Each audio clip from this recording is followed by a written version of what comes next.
Welcome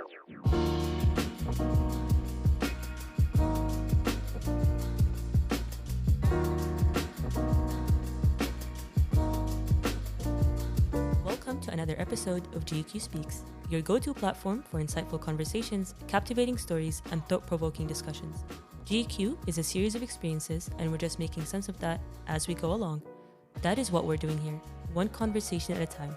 So sit back, relax, and let's dive into our episode.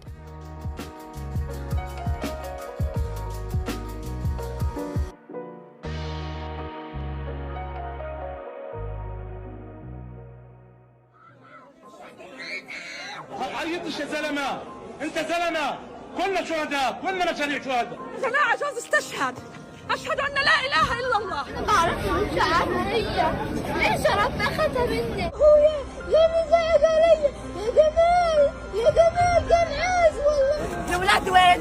هذا يطمني يا ماما. خلص بكفي يا عالم، بكفي. استاذ شيء روح الروح هذه، روح الروح. لا حول ولا هذه روح الروح. تفتكروا منا في الولاد. معلش.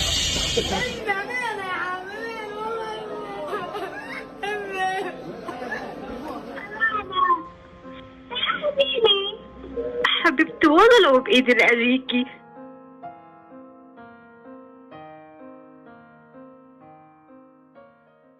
Assalamu alaikum everyone, welcome back to another episode of GQ Speaks. Today we have a very special guest with us. We have Masa Qaoud, a Georgetown freshman from Gaza. Very, very honored and pleased to have you here, Masa. Thank you so much for agreeing to be here. And I would like to start with, the good old classic. In all honesty, how are you doing? Thank you so much for hosting me here. Okay, so how am I doing? Mm-hmm. I think, alhamdulillah, I'm fine. Alhamdulillah. And as I think, in my opinion, I have no reason to be not fine.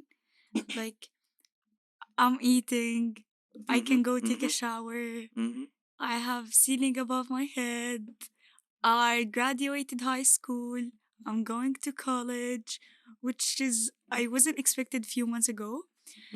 And, yeah. Alhamdulillah. I mean, I love your answer because it's also very, very relevant to what we're going to talk about. The reason you're feeling all that gratefulness, I think I don't want to speak for you. You can, of course. I am grateful. I sometimes feel homesick, or not sometimes. I feel homesick all the time with the fact that I won't be able to go home just like for vacation or just like anytime soon. Like, let's say fall break. I won't be able to go home like anytime soon. And my family, my like small circle, my mom and my dad and my siblings are all in Egypt. And that last time Baba asked me if I want to come to Egypt for fall break. And I was like, okay, I want to see them, but it's not home. Like, I'm going to be in a house. Like, it's not even home. I get it. It's just like a house for 1 week or something. It's not home. I don't want to go to Egypt. With all my love to my Egyptian friends. No, I don't want to go there. I completely understand. Actually, you reminded me now. I need to give some context. So my name is Ahmed Zayed. I'm a senior at Georgetown University. I hope to graduate soon. I hope Please to graduate soon. Inshallah, soon, trust. I'm from Gaza, of course, as well. However, I left Gaza at the age of 9, and my family was in Gaza during the genocide, and my dad was martyred in February 8th of 2024. Allah yarhamu. But given the context, I remember we were talking, me and you, if you don't mind me sharing, the other day, and you said something very, very beautiful. It stuck with me. When you were telling me how you feel homesick, because you're worried about the fact that you might not be able to go back to Gaza. Yeah. And we had a very optimistic conversation about how we are going to be able to go back to Gaza bi'idhnillah, inshallah, and it's going to be beautiful, and we're going to rebuild it. And then you said something very beautiful, and it resonated with me a lot. I couldn't put it in those words like you did, but I definitely felt it, which is, you said, مش هرجع ألاقي كل إشي على حطة إيدي. Right, which is so true. In English, by the way, translation would be, I will not go back to find everything just as I left it. Right? Because things have changed so much in the literal sense, in the physical sense, in the emotional sense. So I completely understand that. And, it's something that I don't think we can do much about now. But as you said as well, you told me in that same conversation, and memories can never be restored once they're destroyed, but you can build new ones, right? Yeah. Better ones, happier ones, inshallah, طبعا. So I Of completely course. understand. Yeah, what I meant that time, like when you were talking about like, okay, it's not the, I was telling Ahmed that it's not my first time to live alone. I lived alone before that, but I knew when I lived alone that I'm gonna be back soon, and everything is gonna be the same. My room is gonna be the same. My house is gonna be the same. All my friends is gonna be waiting for me. I'm gonna go to the same school to do my senior year. On the context that I lived 1 year alone in the US, I was doing an exchange program, and when I left, like everything was the same. Everything was like حطت إيدي, Yep. and I knew that time when I go back, everything will be the same. My friends, my family, my home, my house, places I used to go to, my school. I'm gonna do my senior year and be able to graduate from there, which is not the case. I didn't graduate from Gaza. But now, okay, we will go back. But will I find my bed? No. Will I find all my friends? No. So yeah, basically that's it. Everything changed forever. It's not gonna be the same. We after that conversation, خلاص, I believe that we're gonna be back, and I believe we're gonna make everything way better. But is it gonna be the same? No. Of course not. Yeah, that's the thing. I want it back. I want my life back. I was understand. scrolling through my pictures. Like, I feel I'm torturing myself when I do that. I just like miss my old life. Miss where I used to go. Miss Gaza's beach. Yeah. Miss Gaza's sky. Yeah, they used to be beautiful. I mean, and they will go back to being beautiful. It's like you said, nothing will ever be the same. But Change forever. exactly. But Maybe you know, to the like, better, you never know. Exactly, that's what I was about to say. And no, change is not always a bad thing. And we're Gazans. We know what it means to literally change our skin. Literally change our skin every 2 years. This is Gaza we're talking about. War every 2 years, every 3 years. So we know what it feels like. And we know every time it happens, we build it back and we make it better than before. That's what I was more saying. beautiful than before. When the thing, I think the UN when they posted that it needs 50 years Yeah. to rebuild Gaza again, I was like, no, of course No no. way. No way. In no world that's gonna happen. Yeah, It's not gonna take 50 years, and I it's not. believe that. Because like, do you remember 2014 war? Yeah, I do. Yeah. So my uncle works with the ICRC. Okay, so and he had a T-shirt. Which is the Red Cross? Yeah, the Salib al-Ahmar. International Red Cross, yeah. He had a T-shirt that's saying like كمان كان there was the waft, like people coming from outside, like from the US and places like that. Like a delegation, yeah. Yeah, exactly. They all had the T-shirt that's saying, we never had seen this destroying before. We never had seen that much of damage before. And like 24, I remember I was 7 years old, but in the back of my mind, I still remember some of the things. I remember it was Ramadan, and it was like the end of the Ramadan. I remember. And I remember a lot of things. However, I was 7. It's not the topic. Okay. They said that it's gonna take a lot of time, and they never seen that much of damaging before. And I think now is way worse. It's like 100,000 times worse than what it was in 2014 war. And 2014, how long did it take us to rebuild Gaza? 1 year, 2 years? Okay, so in less than a year, people are going back to normal. But for it to be like flourishing, yeah, maybe less than 2 years. Yeah. It's My grandma's house got bombed in 2014.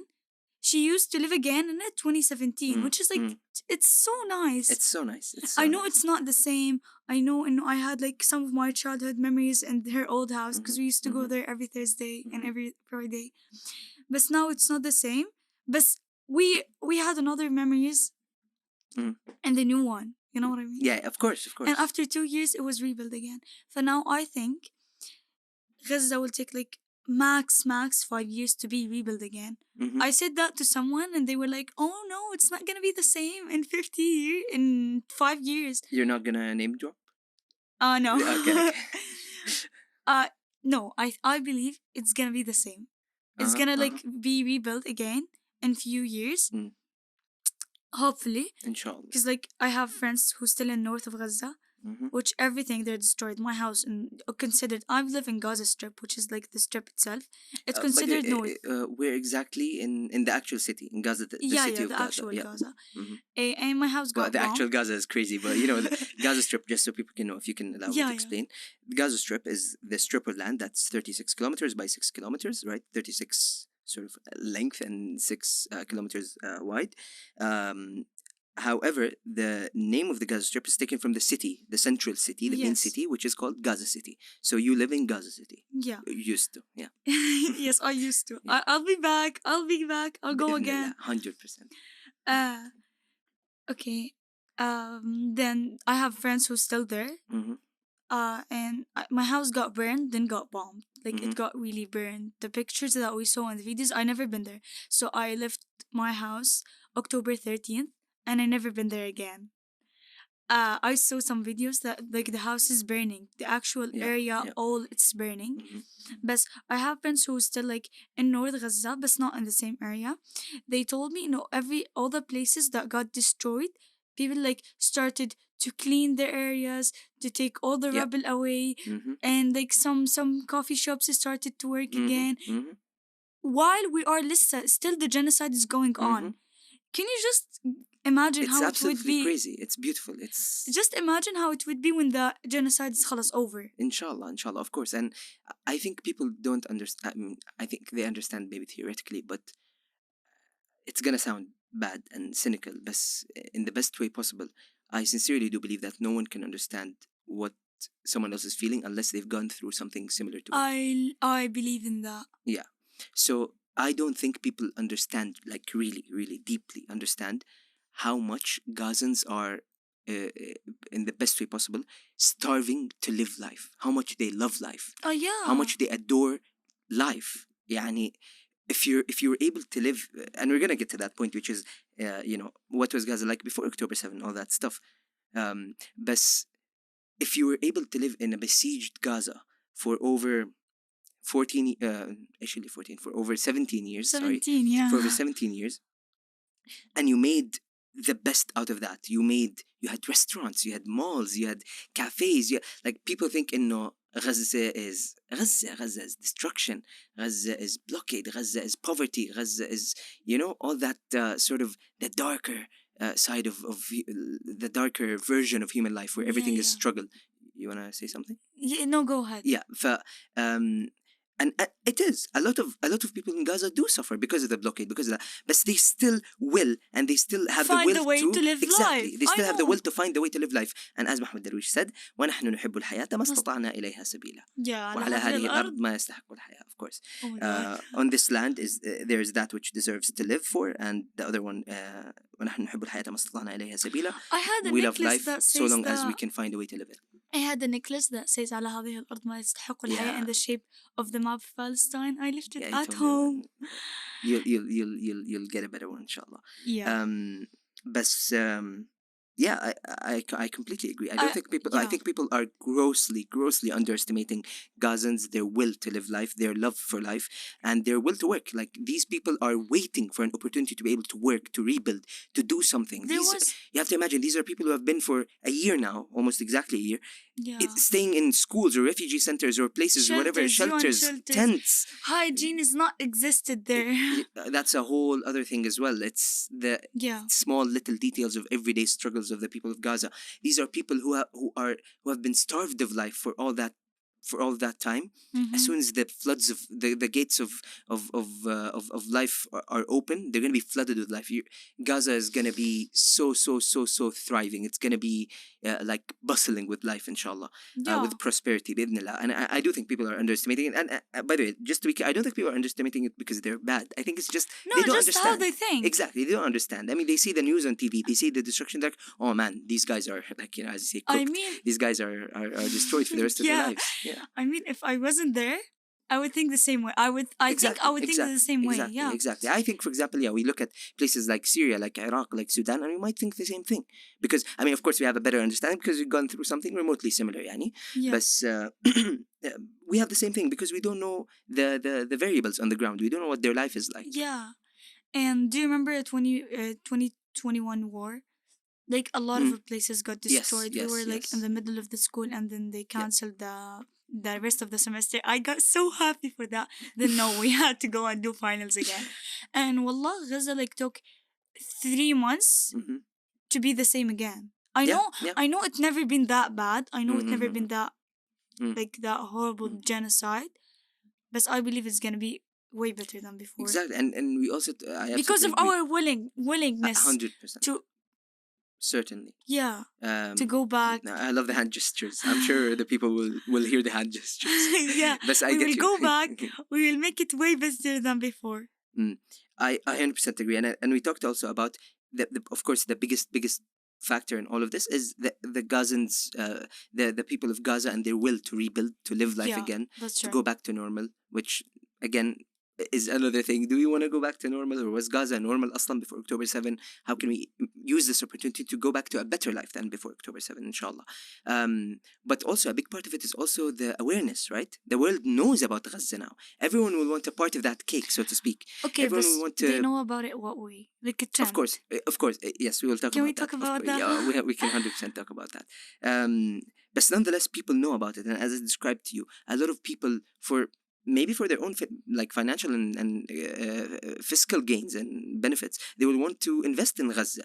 They see this place as this place that just can never goddamn go to sleep and die. You know, Gaza refuses to die every single time. Gaza refuses to die. They try to kill it in every way possible. They try to suffocate it with phosphorus gas. It refuses to die. I'm sorry, I don't want to take the floor from you, but yeah, we refuse to die. We refuse to die. Of course, we refuse to die. And if we die physically, then we're alive in the memories of our loved and ones. our story is not gonna be never like our story gonna be like go to the other generations. Our story never 100%. As you would say, and I love slay. yes exactly. And I love the belonging that everyone have. Yeah. You know what I mean? The sense of belonging. Even Palestinians in the diaspora, we all have this sense of belonging to Palestine and to the concept of a free Palestine in such the nicest way ever. I love it. Yeah, it's very poetic. It's very beautiful. And there's also the I don't know if you experienced it. I hope you have the communal sense, right? The sense of support we have for one another. Yeah, like, we do. Very quickly, like the reason we sort of got to be friends or know each other is because we're Gazans. Yeah, like the main thing was you're from Gaza. Really? Okay, I'm from Gaza. We would get along. Yeah. And I mean, obviously, this is not to say we're not friendly to non-Gazans. Of course we are. We're just people like everyone else. And Gazans aren't superhumans, by the way, right? We're going to talk about that as well. Like, don't put this picture of legendary mythical beasts. Who said Gazans we want to be heroes that way? Exactly. We don't want to. We want to be seen as humans, but just amazing humans. Yeah, as we are. which we really are, yeah. But yeah, anyways, anything else you want to add on that point? No. Okay, well, I don't know if it's appropriate to ask that now, but I want the people to know. So, if someone asked you, who is Masa? Or what's her story? What should people know about her? What would you want people to know about Masa? What would you say? Okay, so such a deep question. Who is Masa? Okay, first of all, Masa's Gazan. Yes, sir. Which says a lot behind that. Mm-hmm. And okay, Masa. Okay. But I sorry. I think Okay. I don't know again if it's appropriate. No. Okay. I don't know if it would be appropriate to ask that now because we've talked at length about Gaza and your opinions and beliefs about Gaza. But on a personal level, I want to ask you that if someone asked you, who is Masa or what's her story, what would Masa want people to know about Masa? What would you say? Okay, so Masa is, first of all, wait, Palestinian Gazan girl who, in my opinion, like in my humble opinion, don't know very humble opinion, who doesn't know what giving up mean, like what the concept giving up means, who find like a way to get overthinks all the time, like in every challenge, in every obstacle that I have been. Why am I talking in the third person? Okay. It's up to you. It's, Yeah. it's whatever you're comfortable with. Maybe because I asked you also in the third person, but yeah, it's up to you. Yeah. Who doesn't know what giving up means? Who finds a way to be optimistic and to find something that worth living for. As again, على هذه الأرض ما يستحق الحياة. I always believe that there is something like worth going for, worth struggling for, and I let myself go down sometimes, but I don't believe that there's something that should take all your time while because you're sad about it. Like, what's the thing that worth you are sad for a while? You know what I mean? Yeah, I 100% understand. And you said, oh, sometimes I go down, sometimes I have to fall down for a bit. I mean, we're only humans, right? We Yeah, can and only take so I much. respect my feelings if I want to go down. I give myself time. I give myself time to go down, but like a limited time. So like, I don't let sadness to take me for a while, and it's not even it's not all the time worth it. 100%, I agree. That's beautiful. Yeah, that is beautiful. But we'll probably expand on that a little later. Okay. You wanna move on to the heavier topic, October 7th? Sure. Yeah, okay. So this question, I'd like to ask it to anyone I meet who comes out of Gaza. It's just interesting and it's humanizing, in my opinion, to know where were you on October 7th, right? When it all started, what were you doing? How was life like? Like, how did you understand the events of October 7th? How did you feel? Were you scared, happy, optimistic, pessimistic, worried? What were your feelings and thoughts in that moment? Okay. So October 7th, it was Saturday. It was Saturday, yes. And I was going to school. I had a calculus quiz that day, which I never get it done. Yeah, and for context, as people should know, Saturday in Gaza is a work day. Yeah, the work week is Saturday to Thursday. Friday is the only weekend. Yeah. Why? I mean, that's the way it is because we're so hardworking. Yeah. We are, yeah. Anyways, so I had a calculus quiz that day, so I woke up like earlier, but my school starts 7:30. But I woke up 3 a.m. to revise everything for my quiz.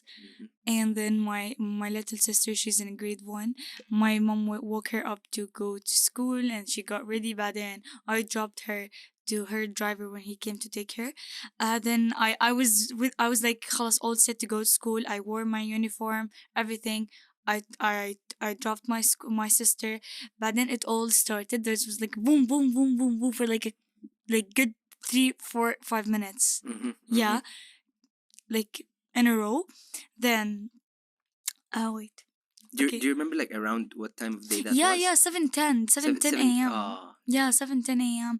I was like I leave the house 7:20 because like I'll be in the school 7:30 exactly on the time.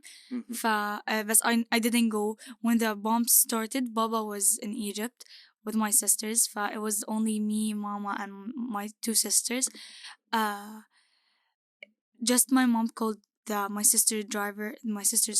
She told him like get her back, drop her again to the house because it was like really bombing for like 5 minutes.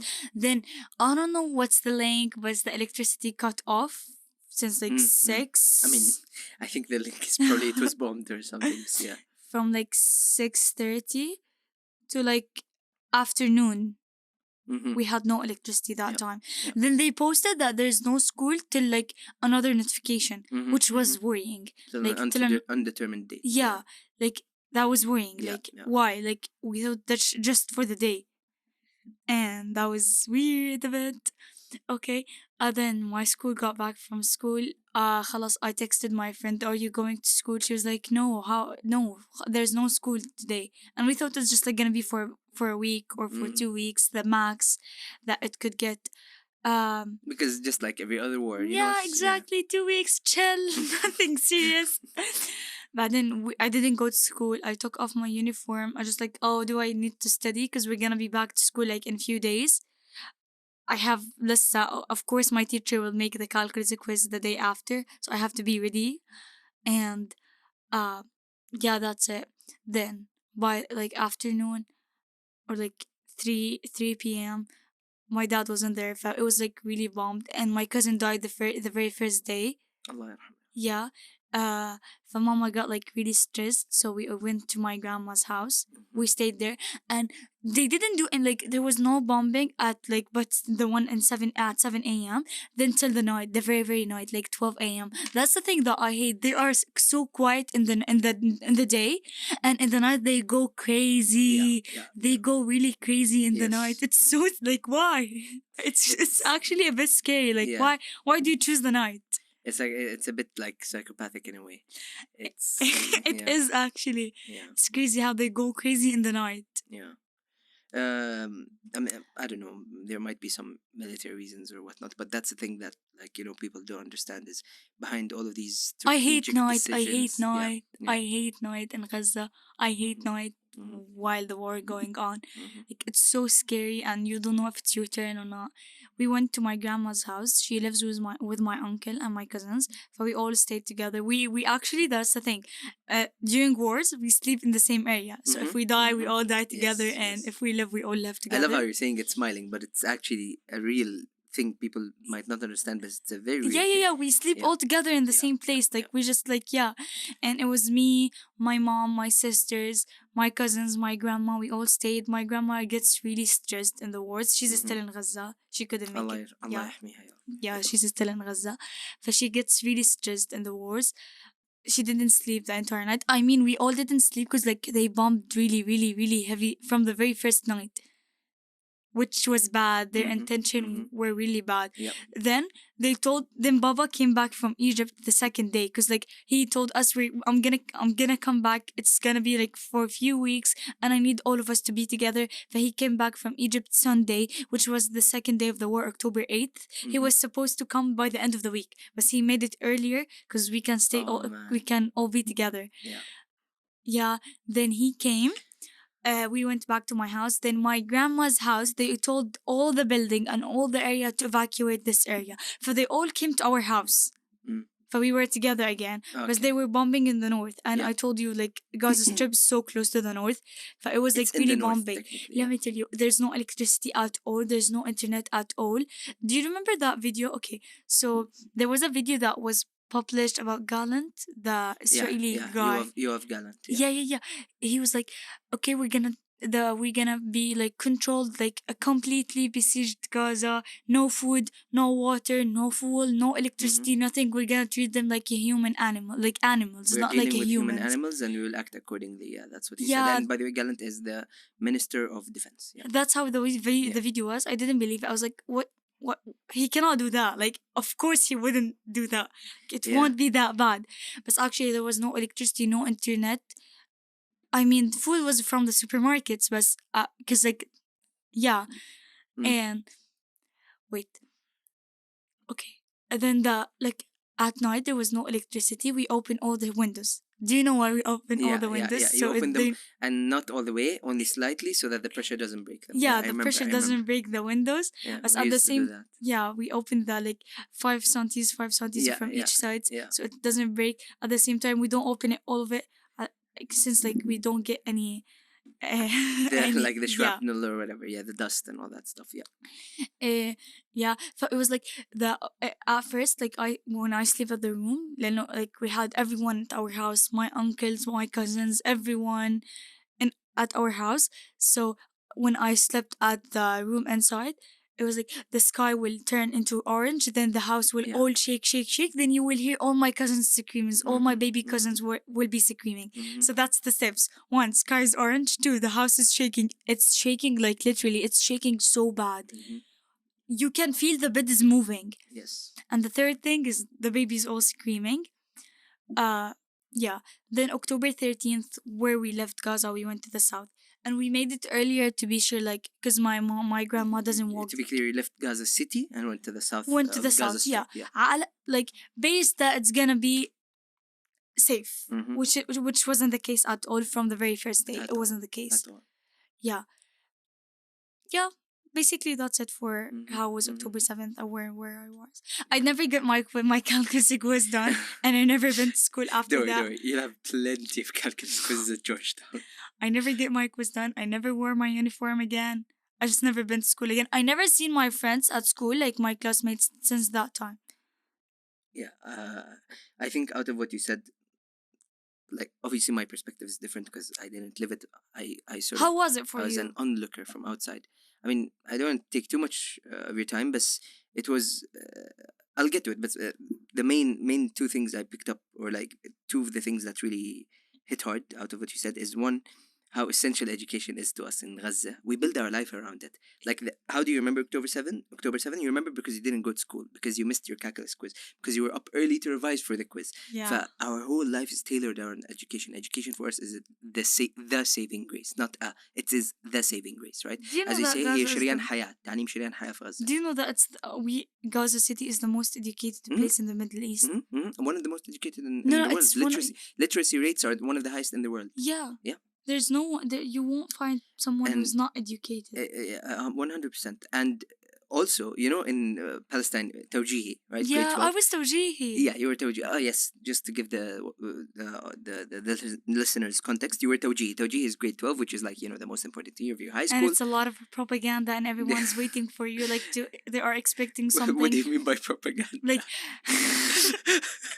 it's like everyone's waiting for something big, and you go to college if you want to study in Gaza, which is the case. You go to college by like your average that year. Yep. It doesn't matter all what you did in your entire life. Only this grade. That year matters. Yeah. It's a very important and pivotal year, and it's very scary for a lot of students. Yeah, that's what I'm saying. But what's it called? Going back to the Palestine Tawjihi thing, so Tawjihi grade 12 results, Palestine is a bit different than the way it works here in Qatar, but I'm not sure if Qatar ever did that, but Palestine, the Ministry of Education, وزارة التربية والتعليم, publishes every year the top 10 or top 100 students in Palestine. I want to Do you notice that, and this is not with all due respect to all our peoples around the world, and you know, especially in Palestine, all the parts of Palestine. I know most of them will be from Gaza. I know. Most of them are Gazans, which is crazy because, not because like, oh, how can they be, but like from a war zone, from a freaking war zone, a blockaded, besieged war zone, beaten down war zone, they're scoring high, they're hopeful, they're ambitious, they're hardworking. And grateful, of course. We are. And we're grateful to be us. We're grateful to be Gazans. Alhamdulillah. But yeah, my experience with October 7, actually, if I remember, my friend, my Syrian friend, was sleeping over at my place in the dorms. And, shoot, I probably shouldn't say that because it's not allowed to do that in the dorms. But, you know, we done it already, so it's fine. Anyways, he was staying in the dorms. Temporarily, of course, and me and him would often joke about the situation in Gaza and Palestine. And he woke me up that day because he had an interview or something to go to. He woke me up like at 9-10 a.m. And he's like, Ahmed, قوموا لك حرقتوها لإسرائيل. And he's making fun of it. He's like, Ahmed, go. Wake up, man. You're burning Israel to the ground. Wake up. I'm like, what's happening? And then I check my phone, missed calls from my dad, missed calls from my brother in Turkey. And I'm like, what in the world's going on? And then the videos start flooding in. Of course, there's the excitement of, oh, we're resisting, we're doing this, we're doing that. People don't understand this. I don't want to talk about it now because it's a long conversation, but people don't understand what resistance means for us. The word resistance, the like, for us to see that there is those among us, a lot of them, evidently, who still have hope, who still have the power, the will to face this Goliath, right? Like, ironically, even though Israel claims the Jewish identity, ironically, you know, قصة داود وجالوت, David and Goliath. We are the David and they are the Goliath. They are the monsters. We're the underdogs in this story. Yeah. So yeah, sorry, getting excited. So yeah, that's how I felt. And then, of course, video called my family instantly. It was around 3-4 p.m. As soon as I could get in contact with them. That was the last time I ever saw all of them together. Oh my God. But yeah, and then of course, I mean, I don't want to get into it because this episode isn't about that. But yeah, the horror of not being able to, as one of our friends put it, to go to the room next door and check on how your family's doing is a different horror from being with them, right? I'm not saying it's the same or worse or whatever. I can't quantify it, but it's a completely different experience. Yeah, that's right. But yeah. Anyhow, Yeah, you're really taking me back down memory lane to Gaza education. It feels and like everything there. yesterday. It really does. It really does. Even though so much has It's happened been a since year, then, but no, yeah. no, my brain is not braining. My brain doesn't digest it. And that I'm it's sure, been by a the way, year. it's even more so the case for you than me, because for a long portion of that year, you stayed in one place, right? Yeah. Sana'a. So, like, yeah, life wasn't Sana is moving. crazy. What? Yeah. It was on hold. That's what exactly. I'm saying. Life was on Life hold. was on Yes. hold. That's a perfect way to put it, I think. Yeah. Yeah, you don't go to school. You don't do anything. You just stay and wait for your turn. Yep. As messed up as that sounds, that's the reality. Yeah. But what about? So we talked about October 7th on the day. What about since the day? If you want to tell your story. So, since October 7th, I know you told me you moved multiple times and then you were able to, alhamdulillah, leave to Egypt like barely just days before the borders closed. And now you're here and all that stuff. So if you want to say that thankfully, story. I'm really, really grateful Alhamdulillah. to be where I am today. I'm really grateful to have a ceiling above me. I'm really grateful to, I can eat anytime. I have water. I can take a nice shower, which I didn't have a few months ago. That's crazy. 100%. I know. Life is a roller coaster. It is. Okay, so we left my house. And Gaza is the biggest amusement park. Oh my god. That was Israeli plan for Gaza to turn it to parks and museums, stuff like that. Okay, so as I mentioned before, that everyone, all my relatives stayed at ours. On October 19th, there was no electricity. Do you know that? There was no electricity since October 7th. Literally, electricity cut off, and we never seen electricity after that. So on October 13th, at 2 a.m. in the morning, my uncle's job called him that you have to leave. If you don't leave, you're risking your job. You have to go to the south. So he went. My grandma wanted to be with him. My other uncle wanted to go, but he didn't want to leave us. But خلاص, we end up all going. Okay. I was wearing sweatpants and a shirt, and I didn't take anything. But guess what I took? Guess what? What?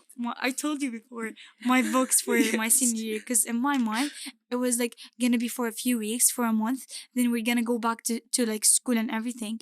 And it would be so bad if I don't have all my sources and all my materials that I'm used to study from. Yeah. So what I took was literally my laptop, my phone, then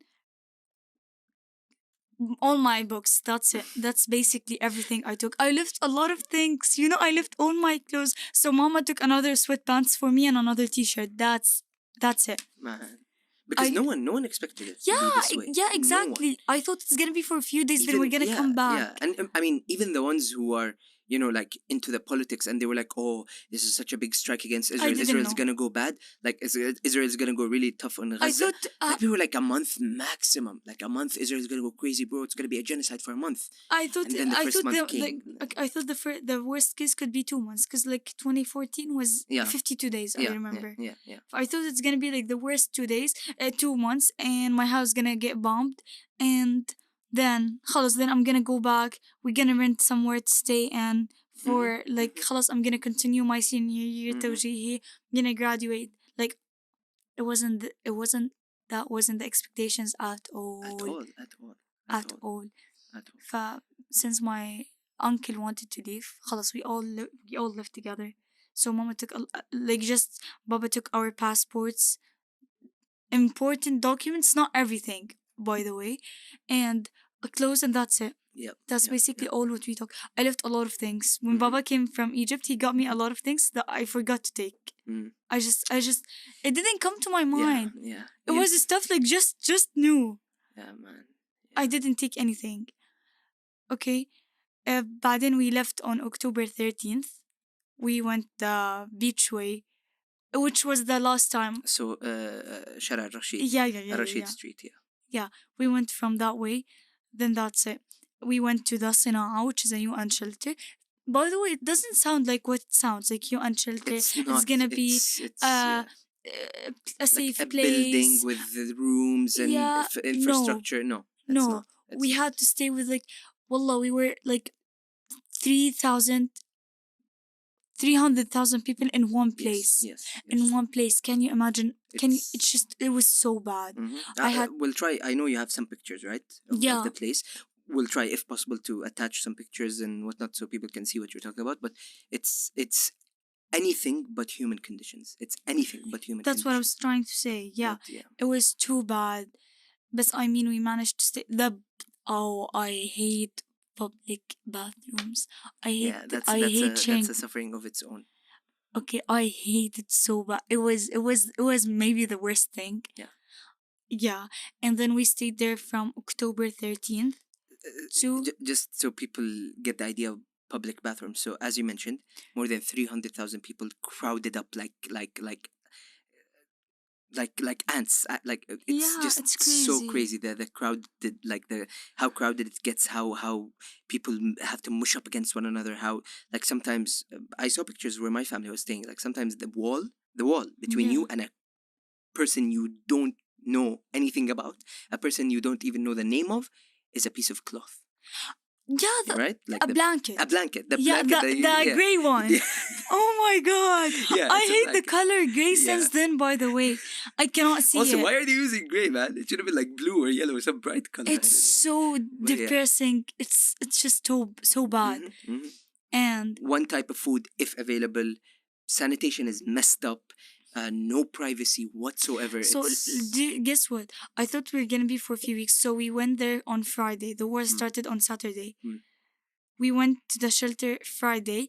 I thought the next Friday we were gonna be home. And I didn't eat anything to avoid using the bathroom for a good 1 week. But then خلاص, I gave up. I started drinking water. But then I tried to avoid eating as much as I can, to avoid going to the bathroom, because it was really, really, really bad. It's not what it sounds. No, it was really bad. I completely understand. I told you I did the same thing in 2008. That's crazy. Yeah. I didn't eat at all. But then خلاص, I thought we stayed there for maybe 14 Fridays. 14 weeks. 14 Fridays? Would it have been 14 weeks? So that's approximately 3 months and a half? Yeah. From October 30th to January 20... Okay. To January 25th. Okay. That's almost exactly as you said, 14 Fridays. Wow, yeah, because I used because I used to film it. I used to take a picture. Okay, first Friday, second Friday, because I knew we were gonna be back in 3 Fridays. I did not expect it that bad. You know what? Some I don't know who they were, but some people, when we got to the shelter, they were saying it's gonna take 6 months. Not only me, everyone was like, no way. 6 months is no way. Yeah. In what world gonna be 6 months? No. Yeah. No. And I remember it was around 2 months in, and people were saying it's probably gonna finish before the beginning of Ramadan, so it's probably gonna last for 3 months. Do you know what? No way. Do you know wait? I thought so. It started October 7th. I thought it's gonna be over. خلاص, when it got to the worst, I thought خلاص, it's gonna end on my birthday. December 20th, خلاص, the war is gonna be over. It didn't work. Then I thought that the new year, 2024, it didn't work. I thought Ramadan. And there was talks around that time. You're right. There was talks. The US was pushing Israel to end it before Christmas. I hate this. They literally played my feelings. It was so bad. I got really excited every time that there was a talking and negotiation about that. I got really excited where it didn't work out every time. Everyone did. Yeah. I thought it's gonna be on Ramadan. Do you know the papers they send it from the sky, evacuate this place? The envelopes they drop, yeah. Evacuation orders. Once they dropped something, Ramadan أحلى مع بعض, or we're gonna celebrate Ramadan together. No وحياة way. Allah, that was crazy. No way. I swear to God, they threw papers that say we're gonna celebrate Ramadan together, but in Arabic كمان. Which is worse. They said Ramadan أحلى مع بعض. They're gone. They've gone maniacal. They've gone psychopathic. Yeah. Can you imagine? They're crazed animals. Since then, خلاص, I lost hope. Honestly, I lost hope for the short period. I was like, no, Ramadan. I thought Eid al-Fitr. Yeah. It didn't work Eid al-Fitr because there was برضو talks and negotiations. Talks in every occasion, every munasabah, every holiday. Yeah, I thought it's gonna be over Eid. No, we were there at Eid. So then January 25th, they bombed the UN shelter that we were in. They really bombed it while we were there. A lot of people died. a lot of people like died from the place that we were in. My uncle is a doctor. He came. He refused. Till now, he's in Gaza because he doesn't want to go out. Like, he thinks he's a doctor and that's now his job. And if he leaves, who's gonna stay? Allah, doctors are a different type of heroes. We can talk about them for 5 hours. Yeah, Allah, Even more. God protect him. My uncle now is in Gaza. He works in a hospital, which the hospital is basically tents. And he works there now. When he come back, when he came back from, he just came to check on us, and his shirt was all blood. Yeah. It was all blood. Like my mama and like his wife, they went crazy. They went crazy when we saw the blood. All his shirt, because they bombed the building, that building that we were in. Yeah. It was crazy. But then January 25th, they give us like less than 24 hours for everyone, the 300,000 people to leave in less than 24 hours. The place was really crowded. Like, you cannot leave easily. No. You can't, man. But then we stayed there for 3 months. Cannot leave in 24 hours. We stayed there for 3 months. So even the winter came, I didn't have at all clothes. I just like got a jacket. It was like boy jacket, and I wore it like for a good 3 months in a row. Man. I wore it all the time. I would like switch with my sister. Yeah. That's it. Then on January 25th, we left. We had nowhere to go. There was no place in plan. You know what, come on? The babat. Thanks. Yeah. They were saying, I wasn't there because like we went the other way. But they were saying, no, يا حرام زي 48, and we're doing the same thing again. Yeah. That's crazy. They were celebrating, just explain, saying, oh, it's 1948. Yeah, they were saying, we're doing for you guys the same thing we did in 48. Yeah. That's crazy. But then we stayed like literally in the street for a night. Literally for the street for a night. We were lucky enough, alhamdulillah, for my baba and my uncle to find somewhere to rent. Baba is father. Yeah. We were lucky enough to find somewhere to rent, which was so expensive. Guess how much was it? How much? It was $3,000 a month. Oh, Wallah, wallah. Just so people have an idea, in Gaza terms, that's absurdly expensive. It's so expensive. It's really expensive. Even Africa, I asked my friend in the US, how much do you rent your house for? He was like $900 a month. $900 a month? Yeah. And in Gaza, 3,000. Yeah. We're not in Dubai. We're in Gaza. Welcome. And like Dubai got nothing on us. Such a random house. It was such a random house. It was like not even the best, you know what I mean? Yeah. But why we didn't stay in a tent? Because there was nowhere to stay in. Like near to the beach, it was all tents. And There's even tents, I forgot exactly what my uncle told me the price was, but they're also costly. For wartime, they're very costly. Exactly. Yeah. I think if you want to really like one that when it rains it doesn't get inside, it's about like $1,500. Yeah. My uncle gave me something like that. The price tag was around something like that. It's crazy. It's a tent that wouldn't let the rain inside. That's why it's more expensive. Yeah. We stayed in Rafah, Tal Sultan for. And people don't understand. Like tents are, they're cloth, right? You know the saying in Gaza. لا تقي من حر الصيف ولا برد الشتاء. It does not protect you from the cold of the winter or the heat of the summer. It's nothing. It's really bad, and I cannot imagine that winter is coming again. Allah. While the situation is still the same. Yeah. People are dreading that already, and already some tents flooded. If you saw. Listen, I tanned in such a bad way. October, maybe like the war started October, November. I tanned in the worst way you could ever see, and it's so bad. Oh man, yeah. And then that also can lead us to the issues of diseases and health conditions, all of that stuff. At least when we were in Khan Yunis, the UN shelter, there was food. Like food was letting inside Gaza. After that, no, and everything went like the prices tripled, if not even more. It was برضو crazy. I remember people were saying باكيت نسكافيه ب10 شيكل. Yeah. Which is like literally a cup of coffee. Yeah, 10, for 10. Yeah. Wait, just to get it without making it. Just to get the powder. Yeah, that's crazy. Just to get the powder, of course. For Gaza, it's so expensive. It's so expensive, bro. What was it before the war? Half a shekel? Yeah. If you want to get it from the fanciest place, Nescafe, 5 نص shekel. 5 shekel. Yeah, the fancy places. Yeah. Yeah, Man. that's crazy. Yeah, and the And by food the way, a was not. shekel is just to people get an idea. People are here. A shekel is essentially equivalent to 1 riyal, so Yeah. same value essentially. Yeah, But yeah, an Israeli shekel because we are occupied and we don't have our own currency. but we get it from back in Palestine. we do, yeah, if that means anything. But yeah, we do. But then on the 3 months in Rafah, there was food not get inside all the time.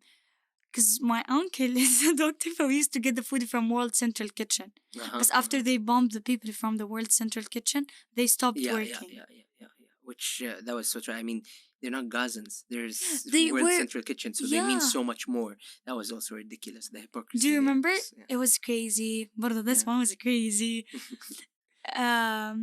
That time was really bad. I avoided to go out because I avoided to see like how the environment around Yeah. me is, because like it was so bad. Yeah, I avoided like to go out that time. And when we were in Rafah from January 25th to May 1st, I avoided going out at all. Only once when I really had to go to the doctor. That's it, because I had like nutrition lack and vitamins lack and everything. My hair was falling. Oh man. Yeah, Oh man. it was so bad. And my sisters and my mom were telling me about that. Like for women, it's also an entirely different suffering, and entirely different kind of suffering. It's Yeah, my crazy. hair was falling. My skin was not skinning because the food that I eat is not even eatable. It's so bad. Yeah, it's not even eatable, edible. Yallah. All works, but also like the health issues as well. Of course, men were affected by this. I mean, the reason my dad was martyred essentially is because he didn't get the healthcare after he was injured, right? My brother when my brother came back from Gaza, I'm dead serious. I could barely recognize him. He lost so much weight. It was crazy. I lost He was 7 like a chubby guy kilograms. and he was skinny. How much did you lose? 7 kilograms. Yeah, it's crazy. And then for women also, a big part of it as well is, and people don't like to talk about this, but it's important to acknowledge, is also the menstruation cycle, which is a very, very, very important thing for a woman. And it's, I Yeah. mean, That's right. it's like, imagine that being affected in addition to everything else. It's just inhuman. It's inhuman in every meaning of the word. Yeah, in every sense of the word. It's bad. It's bad enough. Like we're not gonna go there because it's so Yeah. bad. Yeah. But people should know. And also, before I ask you about Egypt and how you went there and all that stuff, I want to also remind people that you were talking about how there was some aid going to South Gaza, but never up to this point, never, not once has aid gone into North Gaza. People don't know this, or people don't think about this enough. North Gaza is still starving to this day. My family is not there, but there are people there. I know my friends still in North Gaza. The estimate is 700,000 people still stuck in North Gaza. And when I say stuck without food, without healthcare, without water, I know. it's way, way worse than anything we can describe in the south. Do you know when I left, I was really shocked. Like all the way to Egypt was like full of trucks full of aid, but they don't let it inside. Yeah. It was like It's literally thousands of trucks. even more. Yeah. Even more. It was like a lot of trucks full of aid, food aid, healthcare, everything, but they don't let it inside. And there were clips of trucks having to dump the I aid inside them. recorded the trucks. Did I show you the trucks? I don't know if you did. We'll attach it if we can Yeah. to this podcast. So, but yeah, good thing you reminded me, or you reminded yourself. But also, I don't know if you heard, but trucks were there was so much aid being literally dumped on the floor because it was going bad. It was going bad, and they weren't being allowed to go inside the Gaza. It was wasted, and people in Gaza starving, like literally 200 meters away from them. People are starving. Yeah. It's crazy. But speaking of Egypt, you did go to Egypt. When? How? It wasn't easy. Did you like it? Did you hate it? I didn't like it. With all my respect to all my Egyptian friends, I didn't like it. This is the second time you say that. Okay. So when we went to Egypt, we tried it took us about a good 3 months trying just to go, because you have to send your name to the Yahala company, which is a company that basically scam you. Yeah, they scam you. It's 5,000 USD to leave for 5 hours of driving. That's it. $5,000 to just to driving. And by the way, 5,000 is the least. Yeah, that's the least. I know a lot And of it my would take relatives. 1 month. And Yeah. maybe you would get approved, maybe you would get rejected. A lot of my relatives had to pay $10,000. Yeah. Or friends or people I Around know, that, but yeah. Yeah, 10,000, 8,000, 5,000 was the least. We had a friend, her husband's name is Ismail Haniya. He couldn't make it out. No. They were willing to pay as much as they can, like as much as No. his name was Ismail Haniya. Once the the Israelis went to their houses, they stole his credit card and they posted it on everywhere على أساس إنه he's the Ismail Haniya, the Ismail Haniya. Man. Yeah, So, the leader, yeah. Yeah, so they posted they posted his card, man. his credit card everywhere, and then they didn't let him out at all because of his name at all. He couldn't make it out. He's a civilian, by the way. He has nothing to do with that. Of course. That's he's crazy. still in Gaza? Yeah. Oh man. Khalas, they rejected him. They told him. They told him, don't even try. Yeah. And then we had to like send our names. It took like more than a month for the approval or the rejection. But other than that, sending the money, they would take 50% of the money that you're sending. Yeah. And like the amount of money is $25,000. How much will you pay? Like 25 and okay, and it's crazy. Yeah. They like literally scam. Yeah.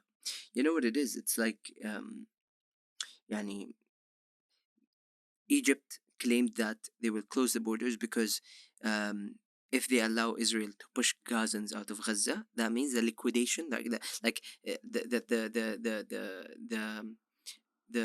cause, the Palestinian cause, will die, right? Because there are no Gazans in Gaza, and anyone who knows the basics, the ABCs of politics, knows that the Gazans in Gaza are the main rooted, oldest, sort of like biggest, most important, significant tree rooted in Palestine that's preventing the death of the Palestinian cause politically and socially, right? So Egypt said we'll not allow people to leave because of that, because we want to protect Palestine, the Palestinian cause. Yeah. However, if you're willing to pay $10,000, then it's We fine. You will can leave. let you leave. You can leave. It's fine. If you can pay us, we can let you leave. We can make it's money. very messed up. If And we by can Egypt, make of course, I money- mean the government. But yeah. Yeah, we love our Egyptians. In fact, it's someone very specific, but yeah, let's not name drop. But yeah. No, don't go there. But yeah, Barhoum. If we can scam you and if we can Yeah, make money literally. out of you, yeah, you can leave. Literally, that's what it is. Yeah, that's how yeah. we left May 1st and the border closed May 4th or May 5th. I don't remember. But yeah, we were alhamdulillah, we were lucky enough to make it out before a few days. My grandma, she wanted to leave and she paid, but the border closed in the exact same day she was supposed to leave. In the exact same day. We were like, do you know that we rented a place for her in Egypt? And we already paid for it? But she didn't come. خلاص. Allah يحميها. Yeah, she's a إن شاء الله Muslim. خير. إن شاء الله خير. Allah يحميها. So that's how you went out of Egypt. طيب, and after that, how did it go from there to Georgetown? Okay. So I stayed in Egypt 3 months and a half. I stayed in Egypt 3 months and a half. And then I didn't get my calculus quiz done and I never went to school again. And my senior year was on hold. I did nothing. I applied to US colleges that time. I got rejected because I have a missing application, missing mid-year report because I don't go to school, and missing a lot of things like financial documentation because banks were closed. Mm-hmm. But then in this 3 months I worked for my senior year. I graduated. I got accepted into Georgetown. And that's how I'm here. And I'm so glad. I'm so grateful and satisfied to be here now.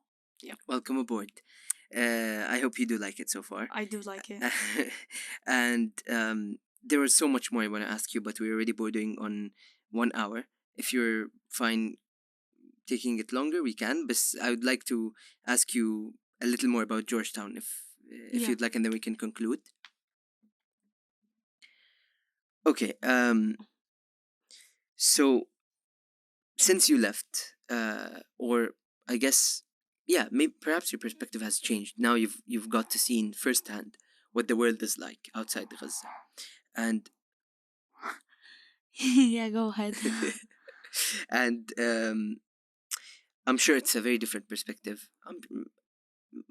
I'm sure you feel like, or perhaps I don't know. I want you to tell me.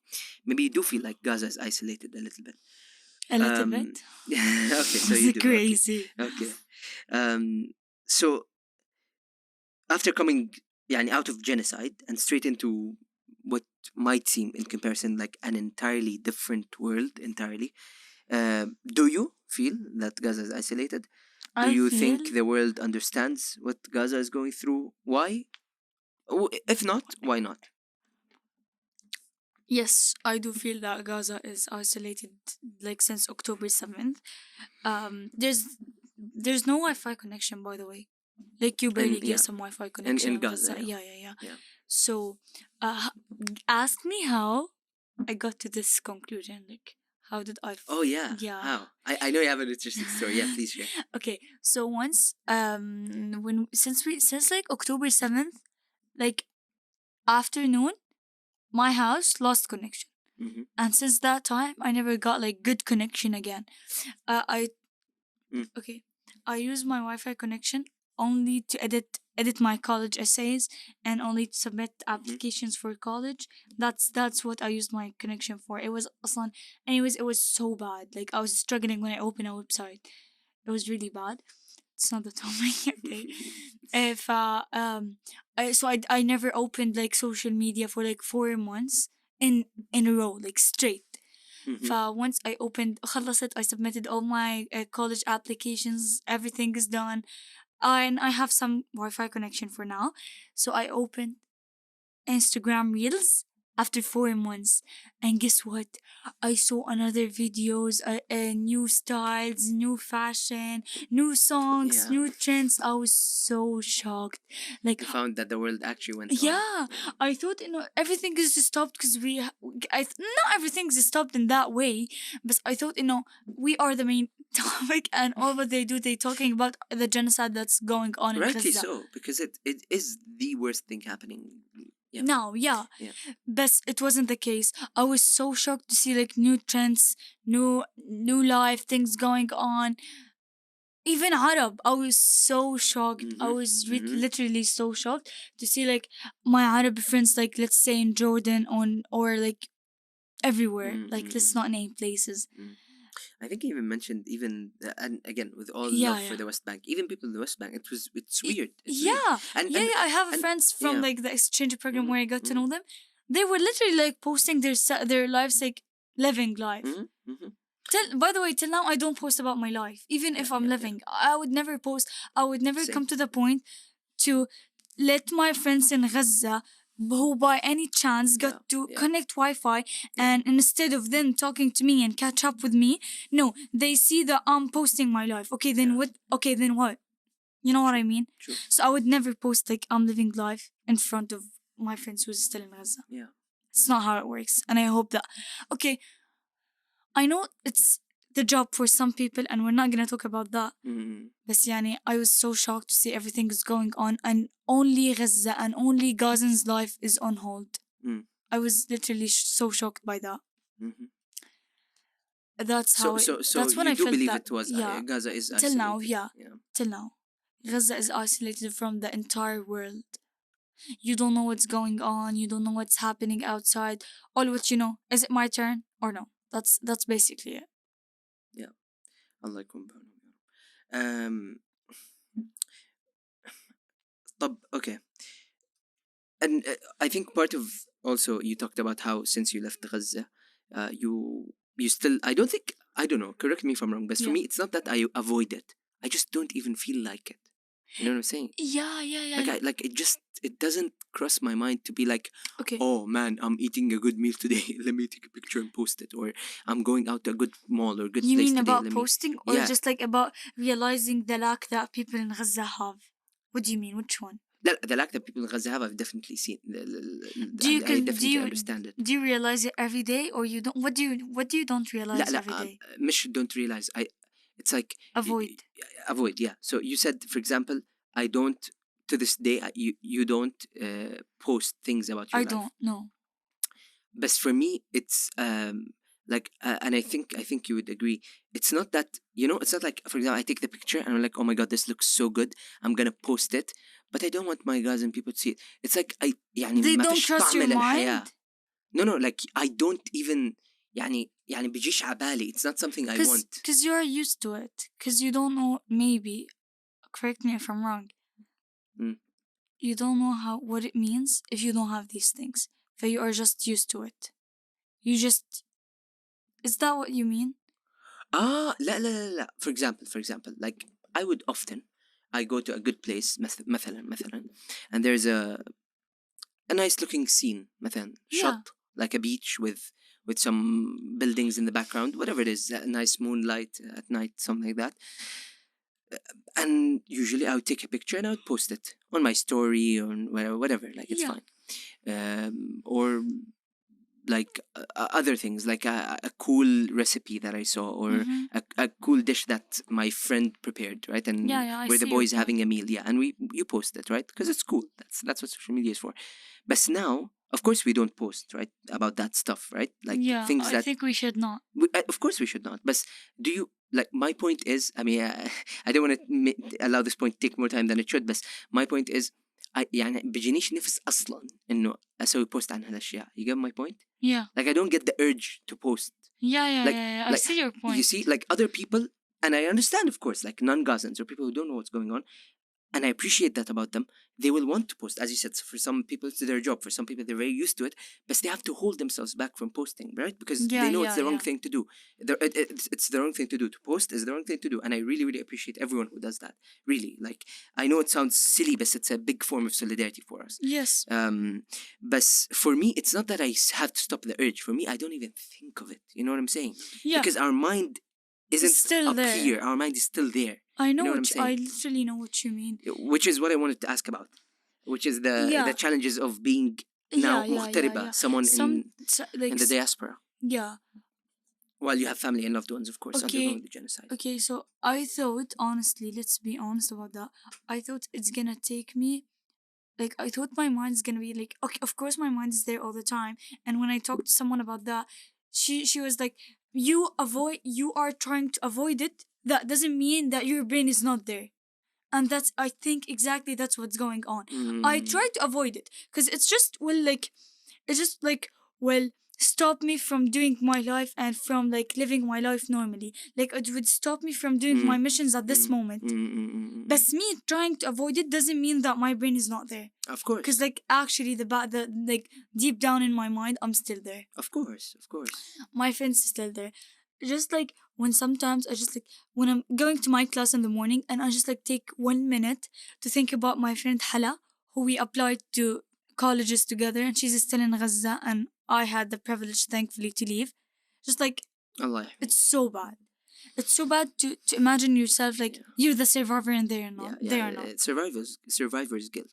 Yeah. Wallah, I had the survival guilt for like good 2 months. So I was trying to avoid it by studying. I was doing my senior year. I always like put it in the back and try to keep myself busy to avoid thinking about it. You know what I mean? That's how it was. Until now, that's how it is.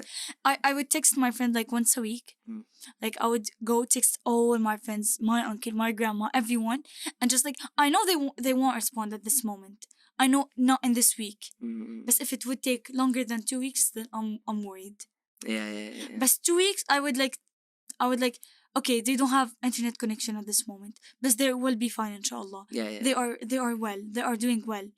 But they don't have Wi-Fi connection now. But if it would take longer than 2 weeks, it's actually خلاص. To the point where I'm really stressed. Yeah, I mean, it sounds crazy when you say it like that, but that's reality. Well, you know what I text my friends? Wallah, it's not a joke. I text them, "Are you alive?" عايشين, yeah. عايشين, basically. Because it's disrespectful to say, "Are you okay?" No one is okay. Yeah, no one is okay. You don't say, "Are you okay?" And I get it. No one is okay. Yeah. It's just... And then there's as you said. And I don't like to go into deep details. Like, okay, she would tell me like, we don't have water. Okay, I know that. We don't have food. Okay, I know that. We have to evacuate it. Okay, I know that. Yeah.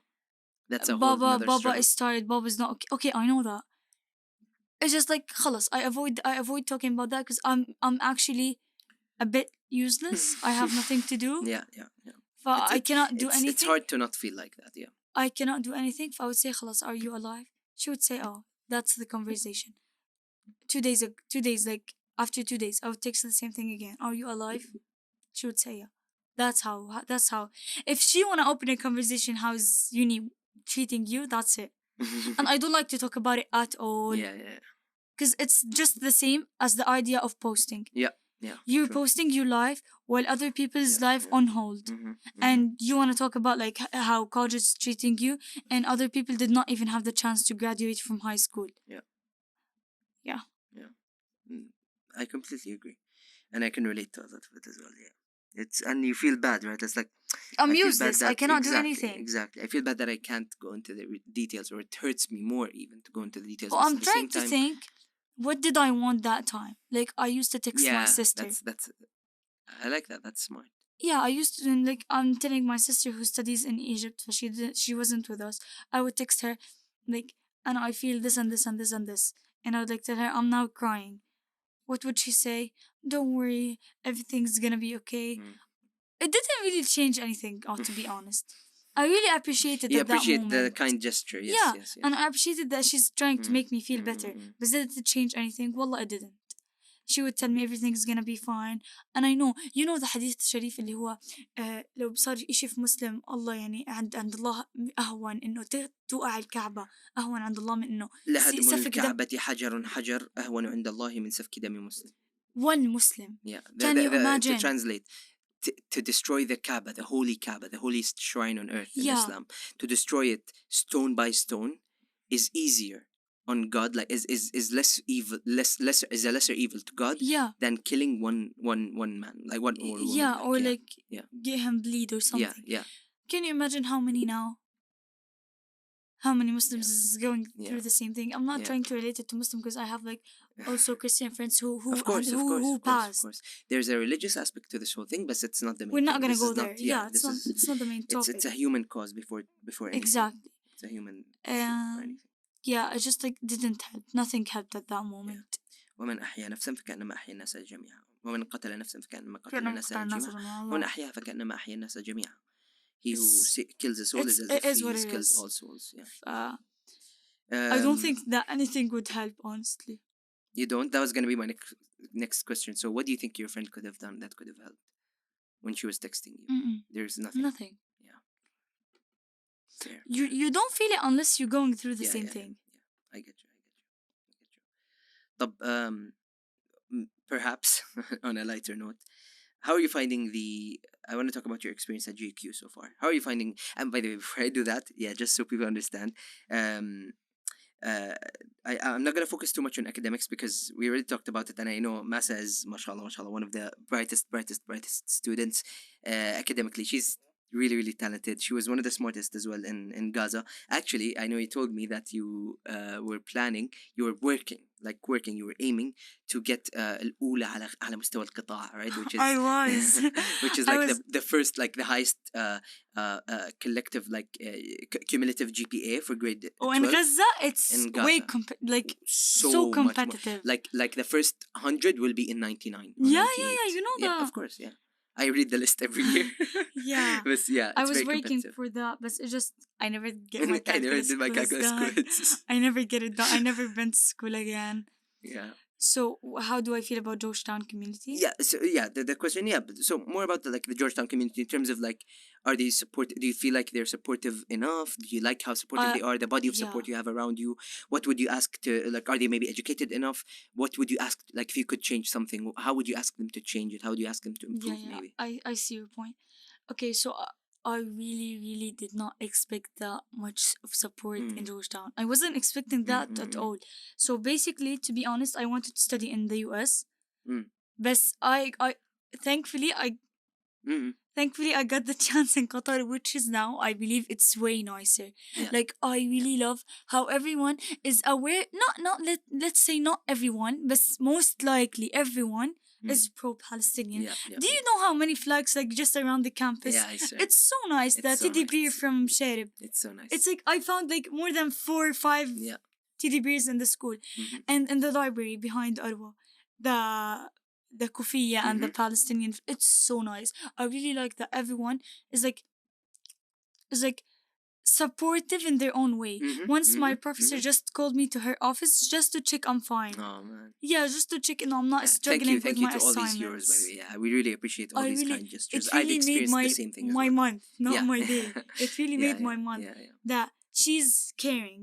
She just called me to make sure that I'm well, that I'm doing fine, and I'm not struggling. Yeah, it's so nice, and I really like how everyone is so supportive in a way or another.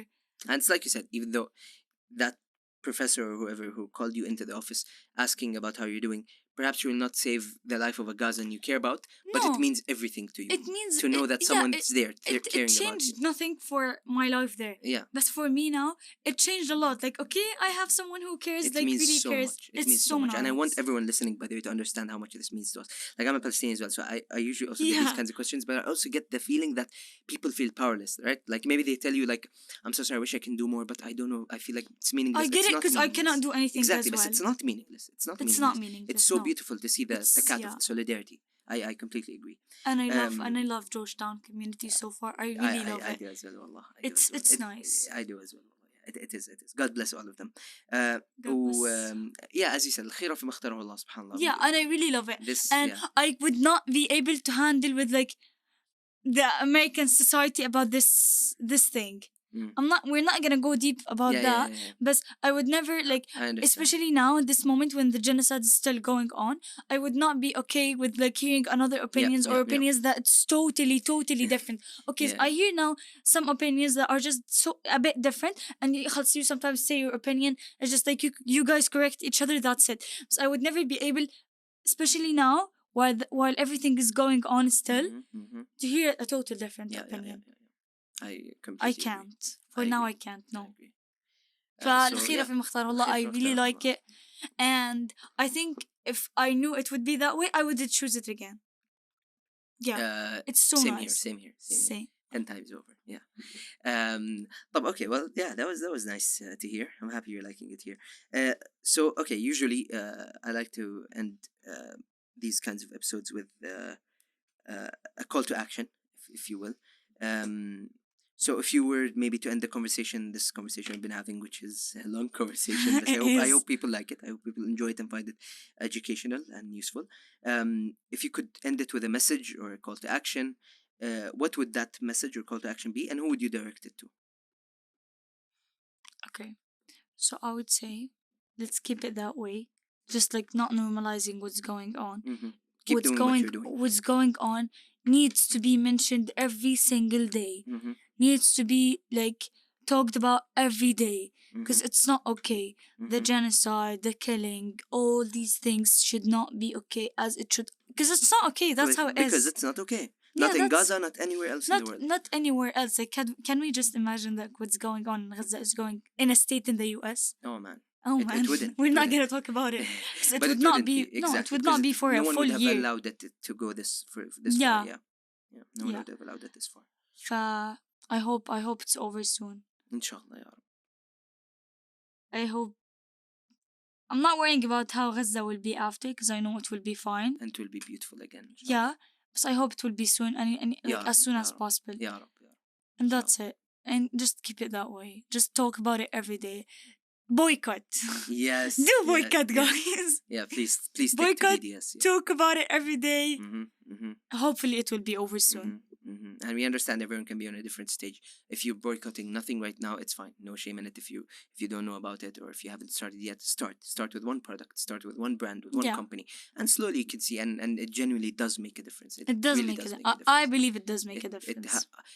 And with all due respect, I believe it's too. Proven Exactly. With all due respect, so what I believe or you believe, it's like the actual numbers are speaking, and it makes a big difference. So yeah, I completely agree. Okay, before we end, anything else you want to add? No, thank you so much for having me here. Pleasure is mine. It was so nice to talk about such a sensitive topic and share it with everyone, and I really like it. And thank you so much, Ahmed, for hosting me here. I'm so glad to be part of this, and I'm so glad to be of Georgetown community. Thank you so much, Masa. It's been an honor. It's been a pleasure. And we'll be seeing you around. And I'm sure you'll be getting people walking up to you to ask you questions. So get ready for that. I hope everyone listening enjoyed the podcast. If you have any questions, you can reach out to us. You can reach out to Masa. As I said, you can find her on campus. And stay safe. 24/7 on campus. 24/7. Georgetown is literally her home now. Stay safe and free Palestine, guys. Okay. Georgetown is my home now. Georgetown, Georgetown's our home now. Thank you so much for tuning in, everyone, and stay safe.